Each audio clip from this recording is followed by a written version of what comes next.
Good afternoon from the Red Mic. How's everybody doing today? Yeah, I'm still got the Lou Rawls thing going. Yeah, you will never find. Yeah, it's not good. It's not good. Woke up this morning, had a completely clear head, and I thought, yeah, I've turned the corner. No, I ended up getting congested again later, so here we are. Same bat time, same bat channel.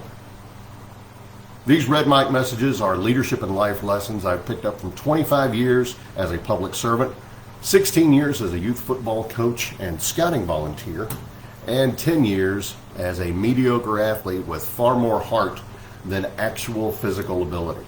And anybody who played with me would tell you that. Hey, old Patty, he tried hard.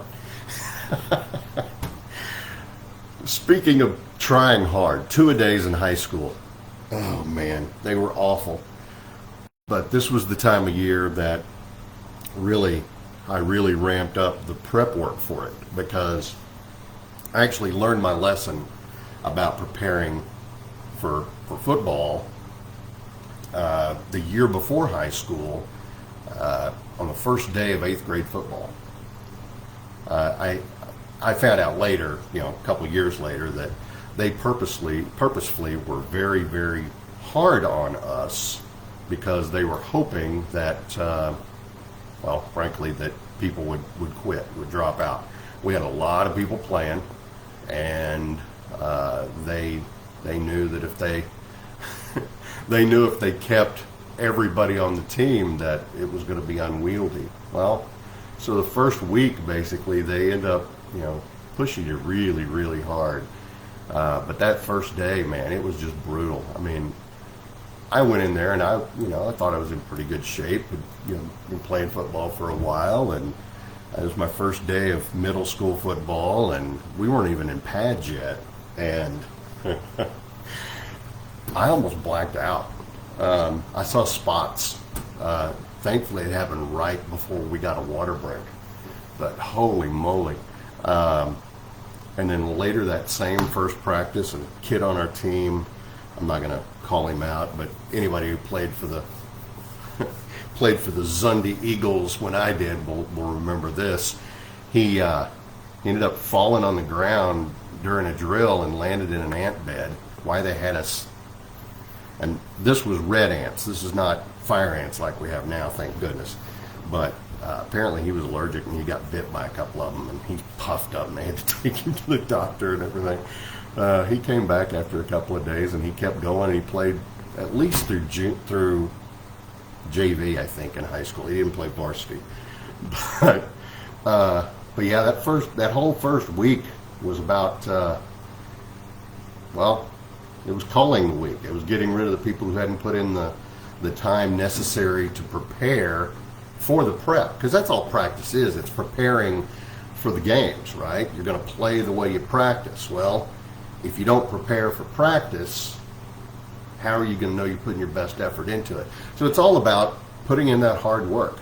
So every July thereafter, sometimes even as early as June, I would start hitting it hard. I would start spending more time outside. I would start running and riding my bike more and everything. And I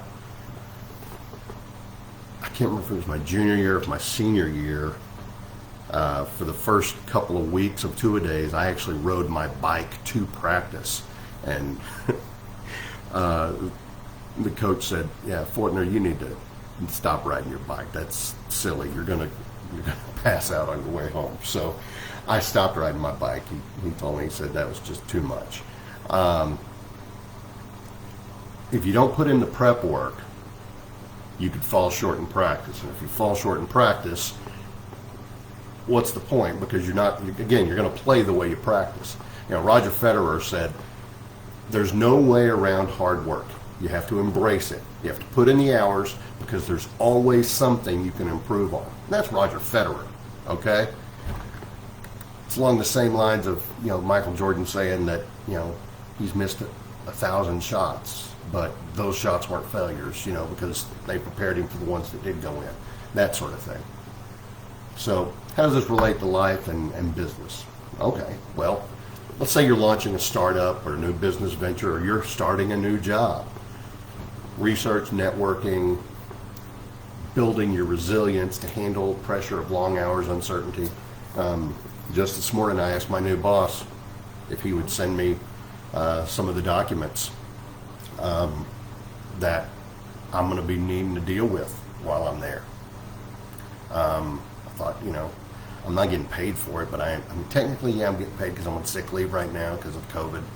But, I can do some reading, I'm still waiting for him to send me I've done all the onboarding, but I haven't done the onboarding video and all of that other stuff, but I got time for that.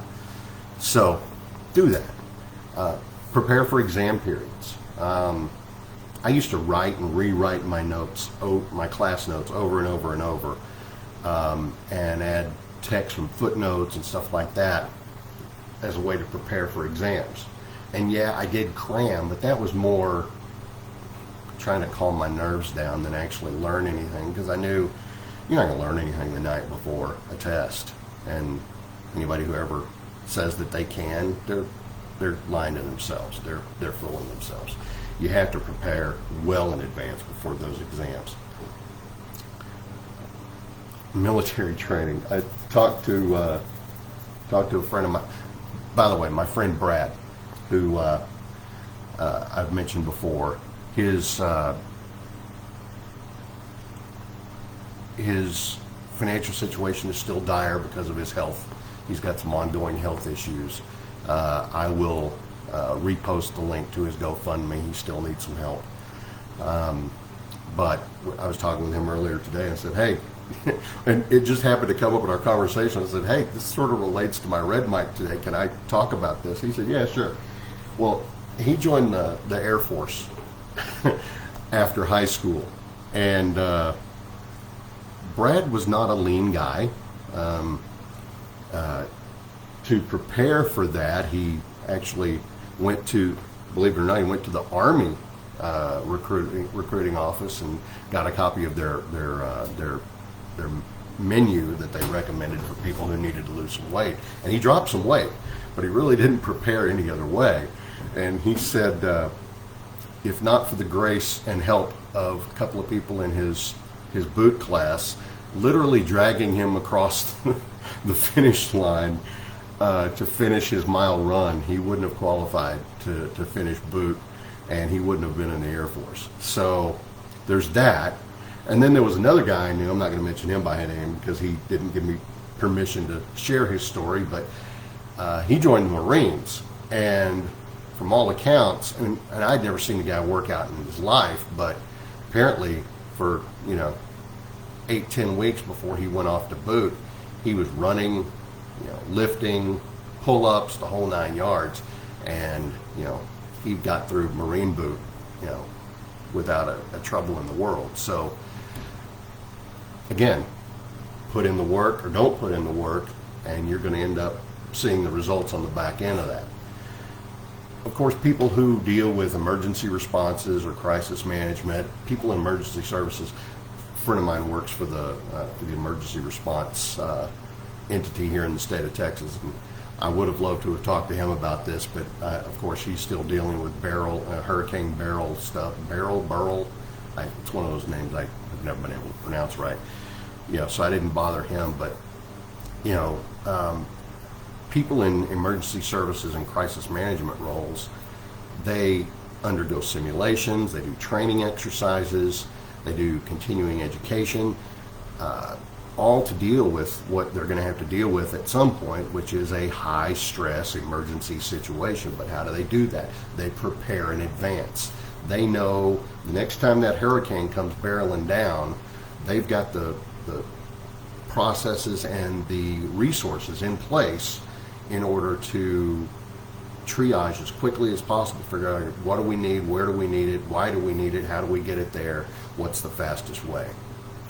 Performing arts rehearsals. I was in choir and drama in high school, was in choir in 1 year in college, and again, it's the same sort of thing. You prepare, you rehearse, you sing the same songs so many times that you're sick of them, but by the time that concert comes around, you know I'm cold. In fact, when I went up to Wichita Falls recently for my high school's final choir concert, I didn't need the sheet music. I had it, but I didn't need it because those songs had been so ingrained in my brain 30 plus years ago, that I still know those songs solid, you know, and it was just over preparing over and over and over and over. And that's what it's all about. In all of these different types of situations, the key is to proactively prepare mentally, physically, emotionally, because you're going to have challenges ahead that might throw you a curveball. But if you put in the field work, if you put in the hard work beforehand, if you've done your studying, if you've done all of the work that you can, when that actual time, when your net worth or your job or your health or whatever it is on the line, all of that work is going to come to bear, and it's going to be worth every minute you spend on it. And that's today's Red Mike message. I hope you found it interesting. I hope you found it helpful. I hope you will give me a like, a follow, and a share, whether it's here on Facebook or later in the day when I post these on any of the other platforms, and that includes, of course, LinkedIn, YouTube, Instagram, X, formerly known as Twitter, and, of course, on Spotify. I hope you will join me again tomorrow. And if you like this, leave me a comment. Please share.